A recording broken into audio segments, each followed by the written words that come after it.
Salutations. And welcome back. This is Downbelow RPG. I am Ian. I'm Steve. Today, Steve will tell you how to be a rebel. Well, or specifically, we're talking about the second in the series of alternate campaign settings for Downbelow. This one is labeled Rebels.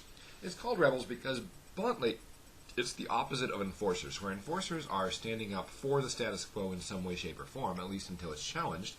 Rebels are opposing the status quo, pretty much in principle. Not on principle, in principle. There's actually an etymological difference there. And one easy way to go after you have reached the climax of an enforcer's campaign, other than continuing to be enforcers because, darn it, you gotta break some eggs to make the omelet of society, is to become rebels and try to tear down part of that system you used to uphold. So, like I said, we're going opposites, and because we're going opposites, I'm also going to go backwards, and I'm going to deal with the core question of the rebels first. With the core question of the enforcers was, which is better, upholding the status quo or challenging it because it's broken?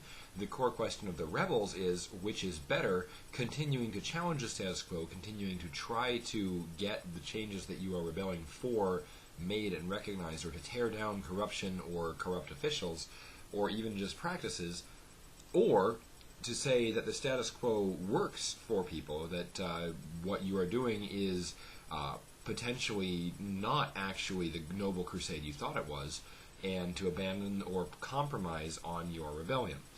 To put this another way, like now classic movie Star Wars, when the Death Star is blown up, we, the audience, cheer because this is a large strike against the evil empire who is using that to blow up planets. But very rarely does one stop to consider that there were millions of people on that space station, some of which were soldiers, some of which were janitors, some of which were there because they had no functional choice, and none of which consented in any way, shape, or form to be blown up unless we're talking about the soldiers.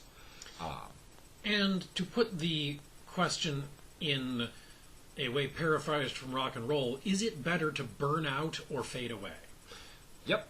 And that's a question that the Rebels campaign asks. Is it better to have your rebellion go to the point where someone has to take action against you, where your rebellion is going to burn out in a blaze of glory and spread a message, or is it better to fade into the background, fade away, and quietly work on making things better for a few people, and possibly end up retiring to that house with a picket fence and 3.5 children? Because, you see, this core question isn't just the inverse of the previous core question.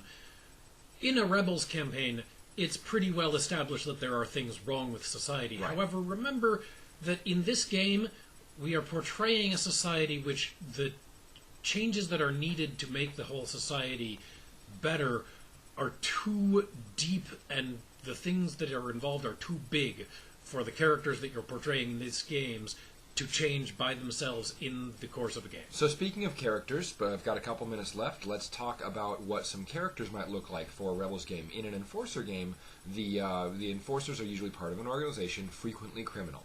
In a Rebel game, the characters are part of their own organization for the by and large. This is not Star Wars. There is not a great Rebel alliance of independent systems rebelling against the Galactic Empire.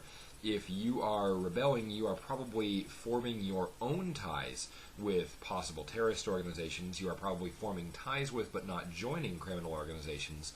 You are finding allies within the infrastructure, but you are not part of anything. You are independents who, if anything, are forming your own system. Characters could include the reactionary Firebrand, who has some policy that inflames them so much that they have to strike out against it. They might include the Forma Politico, who has seen corruption within the system that needs to be exposed and has left office because of it. It could include the store owner, who has been pushed aside one time too many and needs to step out and make some changes. It could include the grad student, it could include the undergrad, it could include the scientist, it could include the dock worker. And let's not forget the vigilante justice community organization who are rebelling against the criminal organizations who control their neighborhood because the police don't do anything about it. The point here is that to be the rebels, you have to be rebelling against something, and whether for good or for ill, this does mean that if you are rebels, you are probably not joiners. You might be recruiters, but you're probably not joiners. So if anything, if you're part of a support network, it is likely a support network that either you formed yourself or you were recruited into by someone you trusted deeply. So, that's some thoughts on the Rebels campaign structure. Tune in next time when Ian talks about some mechanical things that will need to be tracked for that. Thanks for falling through the cracks.